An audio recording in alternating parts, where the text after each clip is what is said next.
un lugar de encuentro para el talento venezolano, dentro y fuera de nuestro país.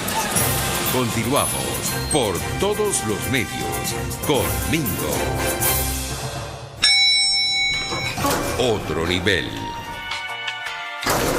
Otro nivel, nuestro segmento de entrevistas. Saludamos a nuestro gran amigo, ilustre amigo, Juan Fernández. Juan, un abrazo de parte de todo el equipo del programa y de Radio Caracas para ti. Mucha salud para ti y para toda tu familia. ¿Cómo estás? Bienvenido. No tengo retorno acá de Juan. Juan, ¿nos estás escuchando? Yo te estoy viendo acá, pero no sé si tú me estás escuchando a mí. Creo que no. Yo no tengo retorno de Juan Fernández acá. Juan, bueno, allá creo que está, debe ser que tiene el audio de su compu apagado. ¿Será que lo llamamos por teléfono para que coloque el audio? Porque tú me puedes poner más retorno aquí, Néstor. No, pero independientemente de eso, el retorno de aquí lo tengo un poco... Ahora, déjame ver, no. Está en línea, pero no... Bueno, amigos, muchas cosas para hablar con Juan. Ahora sí. Ahora, Juan, te escuchamos. Bueno, cuando pasan estas cosas perdemos un tiempo preciosísimo. Es lamentable porque después, como tenemos que terminar justo a las 9... estos minutos y tenemos muchas cosas para conversar con Juan, porque fíjense, Erika y yo mencionábamos la semana pasada lo que son las cosas, ¿no? Con relación a una guerra. Yo no sé si haya una forma de interpretar esto como pragmática, a lo mejor es una palabra muy elegante, u oportunista, pero Venezuela, que es un país petrolero, sigue siendo un país petrolero pese al desastre que ha hecho esta gente en materia energética.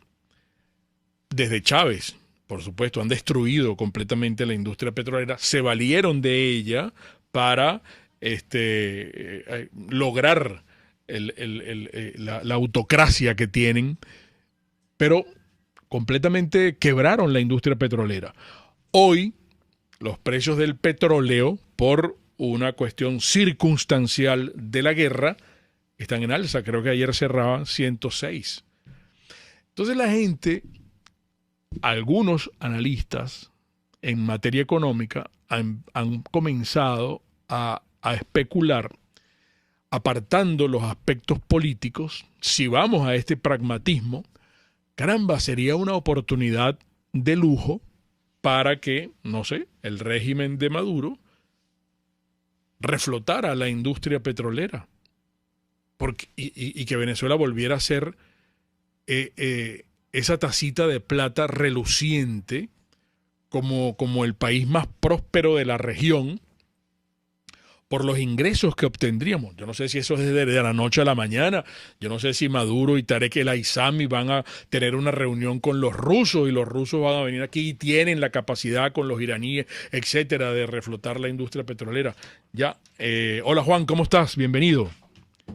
Buenos días, Mingo. Bienvenido también a ti y a todos los que nos escuchan. Muchísimas gracias por esta oportunidad. Sí, no sé cuál era el inconveniente que tuvimos, pero perdimos unos cuantos minutos para poder avanzar en el tema y después nos quedamos cortos porque a las 9 tenemos que terminar el programa. Estaba tratando de explicar un poco este planteamiento que compartía con el auditorio y lo hago extensivo ahora a ti. No sé si el término pudiera ser pragmatismo de...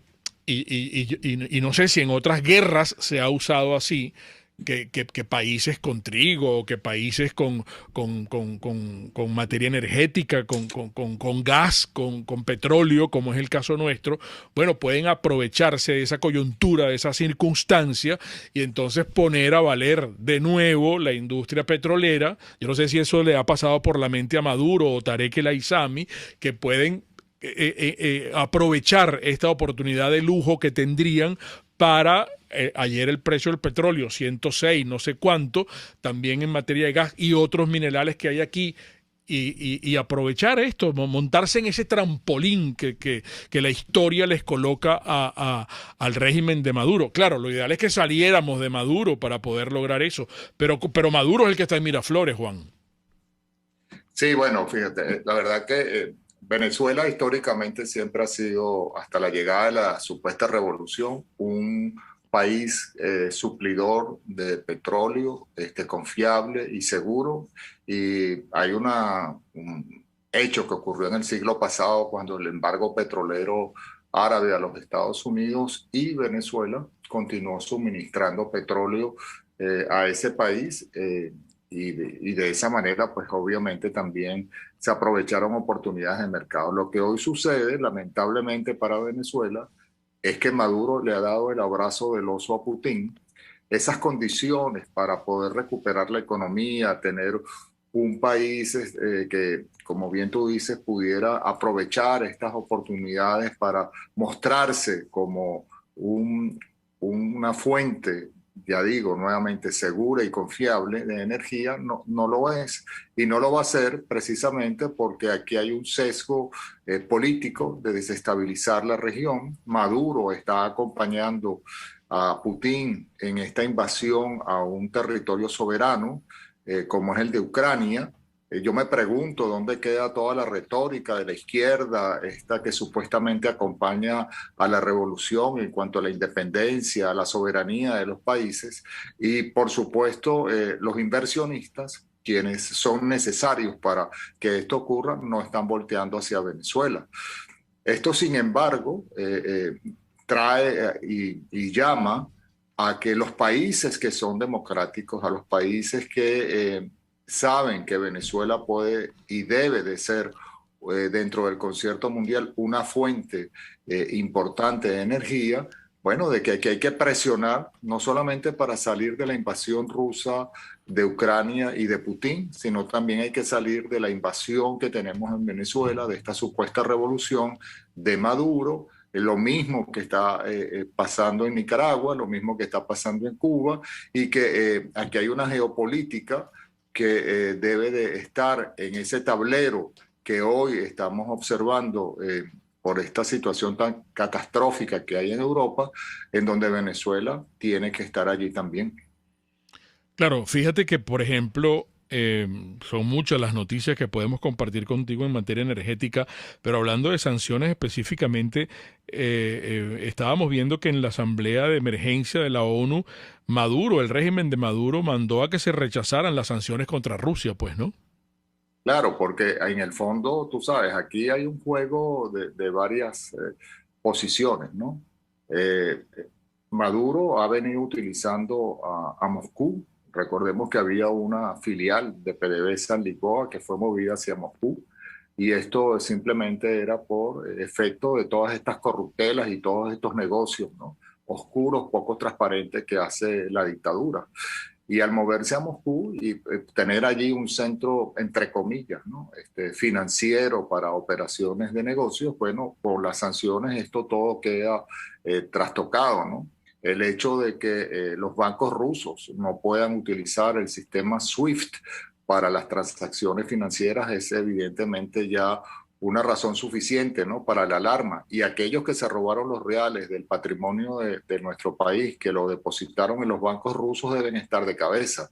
Y deben de, obviamente, también estar reclamándole a Maduro qué es lo que está haciendo, porque eso les debe de doler. Rusia intentó hacer un sistema similar al SWIFT para las transacciones financieras entre clientes, bancos, etcétera, y no ha podido consolidarlo. Muchos hablan de que China podría ser un puente para resolver esa situación. Sin embargo, bueno, el hecho es que hoy diferentes empresas petroleras, empresas de otras áreas de negocios están saliendo de Rusia. Exxon acaba de anunciar hoy que se sale de un proyecto que hay de explotación en un campo de gas petrolero, sí.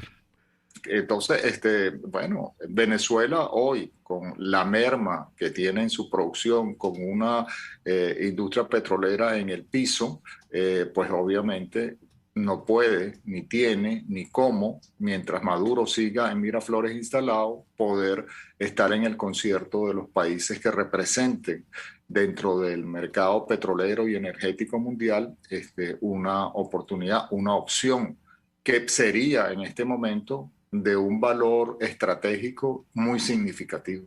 Todas estas empresas petroleras se están moviendo. Veo también que la italiana Eni sale del capital del gasoducto de Rusia, pues no. Entonces, ahora veo que Putin no se detiene, que sigue matando gente y sigue en su avanzada. O sea, es como si no le hiciera mella ninguna de estas acciones. Yo no sé si es que eso son apuestas a futuro para afectar la capacidad energética de Rusia propiamente, o de exportación y de negocios en el mundo entero. Pero en el hoy, Putin sigue asesinando gente y Maduro sigue en Miraflores. Sí, es un tema sin duda que llama la atención y uno se pregunta cómo resolverlo, ¿no? La economía rusa no es de las economías más grandes, depende fundamentalmente también de sus exportaciones de lo que llaman commodities, de petróleo, gas, cereales. Es uno de los más importantes proveedores de trigo a nivel mundial. Y entonces, claro, esto trae una situación en donde Europa, sobre todo, es el continente que más afectado se podría ver, ¿no? Por fallas de suministro. Rusia produce alrededor de 10, 11 millones de barriles de petróleo por día, de los cuales consume 3 y 4 de esos que son de exportación. El 50% o más del petróleo que exporta va para Europa. En cuanto al gas, también el 41% del consumo de gas en los países de la Unión Europea viene de allí. Entonces, aquí hay una necesidad de ambos lados y la sustitución inmediata de la energía rusa no se puede dar. Entonces, allí entra entonces esta situación en donde probablemente Putin crea que está seguro porque está recibiendo ingresos. Fíjate que aún con la guerra, el paso del gas por Ucrania no se ha detenido. Uh-huh. El gas ruso, me refiero. Uh-huh. Ahí hay gasoductos, igual que aunque hoy en día ya están anunciando que hay cortes de envíos de crudo ruso a diferentes mercados como la India. Pero en esta circunstancia, ¿verdad?, que tiene una geopolítica muy complicada, es donde nosotros que creemos en la democracia tenemos que empujar para que haya ese conocimiento y esa presión sobre Maduro para que haya una solución política que salga del poder y en consecuencia poder restablecer condiciones en Venezuela. Los demócratas en Venezuela deben estar apoyando en eso. Yo espero que quienes hoy lideran la oposición tengan mayor reacción con respecto a esto. La verdad que a excepción de quizás un par de grupos que he visto que han tenido una reacción muy clara frente a la situación que vive Venezuela, como el Consejo Superior de la Democracia Cristiana en su comunicado, y creo que también Proyecto Venezuela ha hablado sobre eso, pues entonces el resto está como muy callado, y esta es una circunstancia en donde Venezuela tiene que hacerse notar, y esto tiene que ver obviamente con esa alianza perversa de Maduro y Putin. Sí, Juan Fernández hoy nos acompaña, amigos. Tenemos que ir a publicidad. Vamos a Máster un momento y en breve regresamos. Un espacio para formar la nueva opinión pública venezolana por todos los medios. Conmigo. Estación de servicio Terrazas del Club Hípico. El mensaje institucional de ellos es que, por supuesto, que hayan tenido ustedes un feliz retorno después de esta festividad de carnavales, amigos. Y usar el cinturón de seguridad es el mensaje institucional de nuestros amigos de la estación de servicio de Terrazas del Club Hípico. Ustedes saben dónde está. Tiene toda la vida allí, justo frente al centro comercial Terras Plaza. mucho antes de que el propio centro comercial existiera. Estación de servicio Terrazas de Club Hípico en su Instagram, @BP Terrazas, donde en la historia colocan todos los días cuál va a ser el servicio que ofrecen día a día. Estación de servicio Terrazas del Club Hípico, calidad y servicio de primera clase. Les voy a contar algo rapidito. En marzo es el día de San José.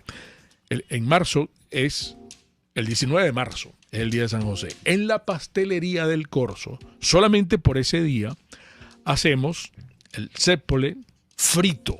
Pero usted lo tiene todos los días.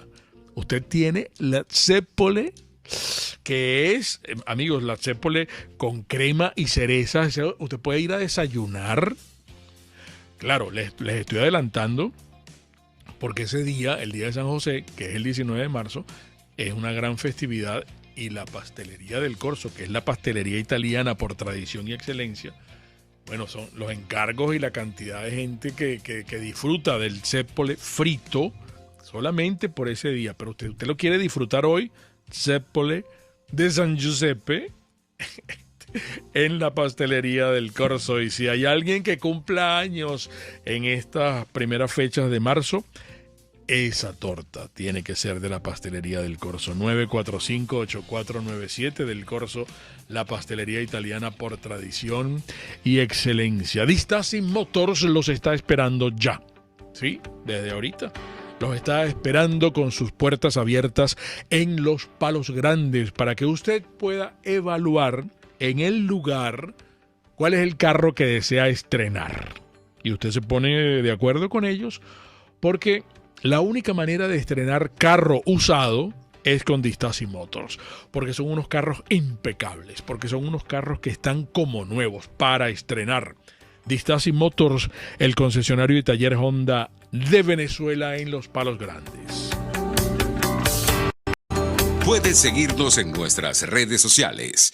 En Twitter, @RCR750, la radio que se ve. RCR 750 AM. Porque lo bueno une. Un periodista espontáneo, frontal, observador, inconforme, con mucho que decir y escuchar. Regresamos por todos los medios con Mingo. Venezuela, el petróleo y la guerra. Hoy con Juan Fernández. Hay comentarios, Juan. La gente quiere saber si el petróleo ruso sigue fluyendo hacia Estados Unidos, ¿no? Sí. Bueno, y también querían saber, Juan, hay una pregunta de Joaquín Lombardi que quería saber si la izquierda vegetariana venezolana se ha pronunciado en cuanto a la invasión rusa a Ucrania. Pero bueno, de eso no tengo conocimiento, de ningún planteamiento con respecto a su posición, ¿no? Yo sí creo que en Venezuela todos deberíamos de alzar la voz, ¿no? En este sentido, y que el mundo se entere que estamos invadidos, y que Rusia, por cierto, antes de contestar la pregunta sobre Estados Unidos, Rusia, eso... muchos han hablado desde que llegó esta supuesta revolución a Miraflores de que iba a ser un socio, que iba a invertir en el negocio petrolero, que íbamos a... Y fíjense que eso no ha ocurrido, porque su intención no es el desarrollo económico ni dar ingresos para que contribuyan al Producto Interno Bruto, para mejorar las condiciones. No, la única razón pragmática que tiene Rusia para estar en Venezuela es tener un pie en América para ser un factor que pueda desestabilizar y a favor de sus intereses que son imperialistas, como estamos viendo en la región. Y esto es un hecho que inclusive esta destrucción que tiene la industria petrolera venezolana, ellos deben estar también frotándose las manos, porque dirán, bueno, fíjate, ni siquiera estos que pudieran tener una capacidad la tienen, y eso lo que hace es ayudarnos a nosotros a continuar en esta desestabilización. Con respecto a los Estados Unidos, la última estadística que tengo sobre importaciones rusas es de el año pasado, alrededor de unos 600,000 barriles se venían importando desde Rusia, por cierto, en parte por el tema de las sanciones a Venezuela y la necesidad de crudo pesado aquí en los Estados Unidos. Además, bueno, el tema de que no se ha puesto en marcha y se canceló el proyecto del pipeline que venía desde Canadá, el Keystone, y luego, bueno, el tema de las regulaciones que está habiendo aquí en los Estados Unidos con respecto a la explotación petrolera, sobre todo en terrenos y en la costa que es federal. Y eso, bueno, ha hecho que haya estas importaciones. Sin embargo, por lo que estamos observando, eso se va a eliminar y no creo que sea en este momento un factor que pueda afectar el balance de oferta y demanda. Ayer anunció el presidente Biden en su discurso que iban a liberar 60 millones de barriles de las reservas estratégicas y que están en disposición de seguir en eso conjuntamente con otros países para poder estabilizar el mercado.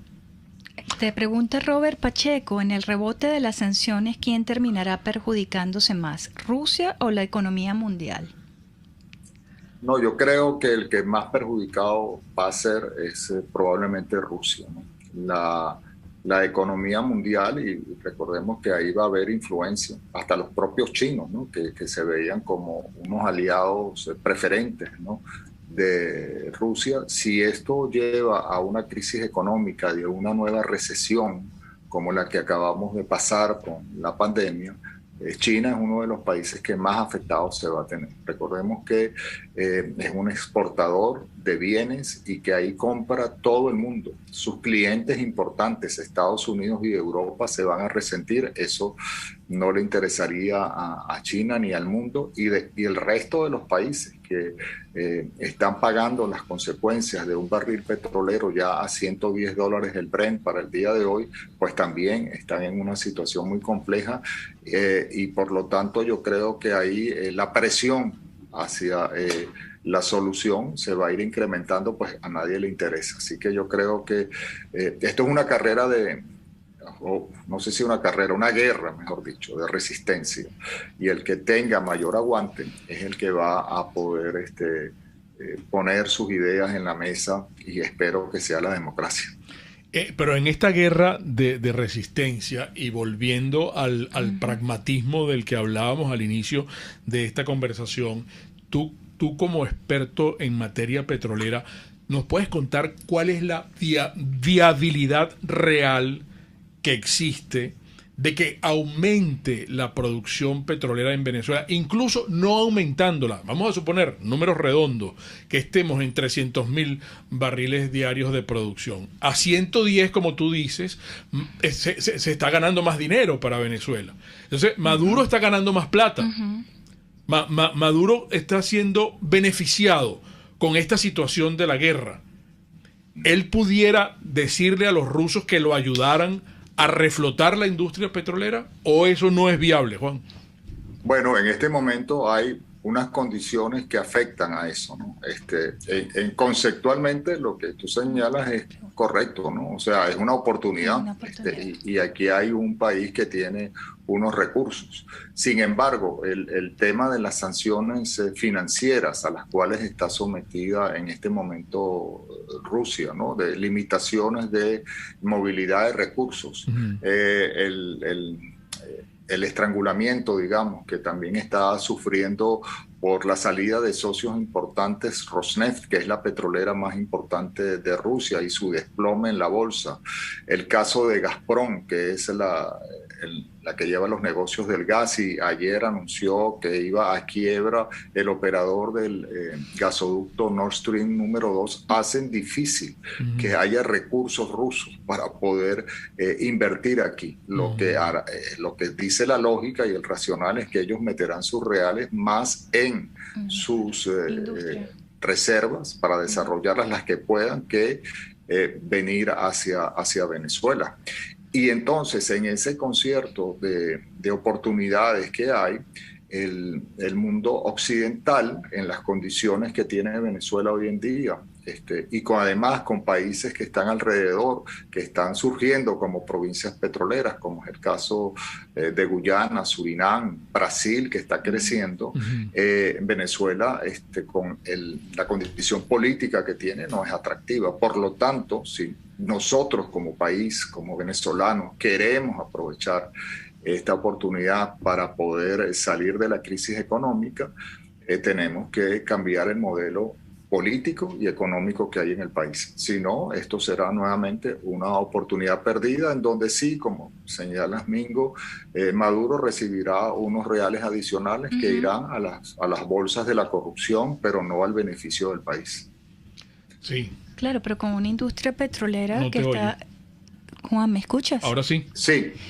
Por ejemplo, una industria petrolera que está muy desmantelada, según tenemos entendido, pero, por ejemplo, apunta un poco a lo que decía Gustavo Mais, que el negocio actual de Venezuela no es el petróleo, que para eso está todos los focos en el arco minero y otros negocios. Otros negocios que son economías colaterales. No, claro, la economía del tráfico de droga, del tráfico de metales, etc. Claro. Exacto, eso es una realidad, ¿no? Pero aquí lo que está, por eso, en estas condiciones, Venezuela no es un país atractivo para que todos estos negocios, estas empresas, estas instituciones que están saliendo de Rusia, que podrían buscar oportunidad en un país como el nuestro, no lo van a mirar. Se irán a otros lugares en donde las condiciones sean más favorables. Fíjate que, por ejemplo, España ya está hablando de su capacidad de regasificar gas. Argelia, por ejemplo, se le está solicitando que pueda enviar más gas a Europa vía los gasoductos italianos. Estados Unidos está en la disposición de enviar gas licuado a Europa. Alemania ya dijo que iba a invertir en regasificación. El tema de la energía nuclear vuelve al tapete. Entonces, Venezuela, que como todos recordamos, tenía participación en refinerías en Alemania, también ha estado enviando en los últimos tiempos por una dispensa de aquí del Departamento del Tesoro hasta el año pasado, más o menos el primer semestre, a Repsol, crudo pesado para procesarlo en refinerías españolas. Es decir, Venezuela tiene la oportunidad, lo que no tiene son las condiciones, y menos con Maduro en el poder. Pero con Maduro en el poder, a lo mejor se regresa a el diálogo en México. Juan, no sé qué opinas tú de esta reunión con el señor Story. Unos gobernadores opositores, no sé de dónde salen, de dónde acuñan ese calificativo de gobernadores opositores, y mencionan a Manuel Rosales del Zulia, a Sergio Garrido de Barinas y a Alberto Galíndez de Cojedes, y entonces se reúnen en Bogotá y hablan de, bueno, que comiencen a flexibilizar las sanciones para que el régimen de Maduro evalúe nuevamente la posibilidad de sentarse a conversar en México. ¿Cuál es el trasfondo real de esto, crees tú? Bueno, yo creo que ahí hay sinceramente, una visión equivocada del problema, ¿no? Es como el convivir, ¿no? El coexistir con un régimen que ha destruido a Venezuela, y eso no lo veo yo posible.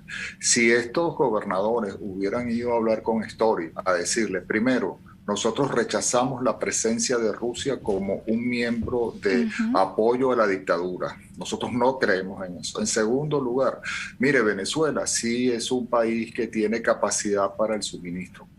¿Qué cuestiones adicionales tenemos que hacer para que en Venezuela retorne la democracia? Y la mayor sanción que tiene Venezuela se llama Maduro, y ese es el que queremos sacar del poder. Entonces yo creo que la conexión con la gente sería muchísimo mayor. Eso haría como, inclusive haciendo con las diferencias obvias que esto significa, viendo cómo los ucranianos están defendiendo su territorio, y veríamos cómo los venezolanos se entusiasman y apoyan que esas cosas se hagan, pero cuando tú vas a pedir condiciones que no son reales, que al final del día lo que parece es que, bueno, tenemos que, digamos, calárnosla con la verdad que el rechazo es sin duda evidente, y la mayoría de la gente ni siquiera yo creo que considera eso como algo posible.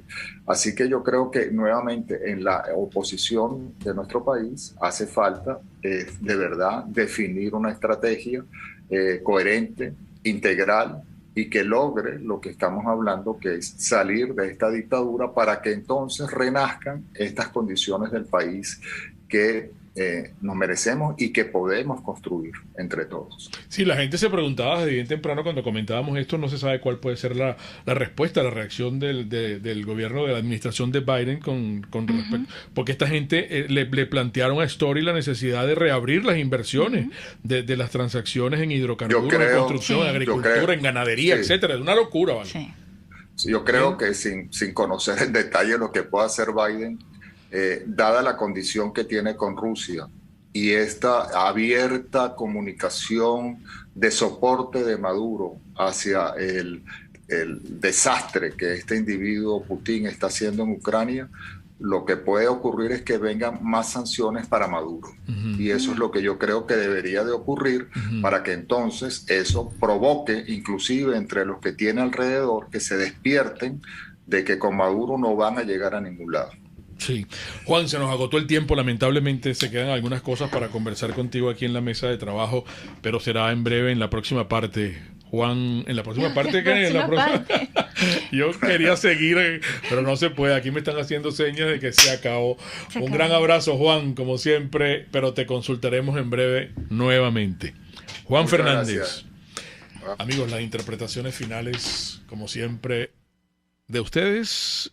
Y recuerden, el comunismo te quiebra las rodillas para que tengas que darle las gracias por las muletas. Hasta mañana. RCR presentó Por Todos los Medios con Mingo.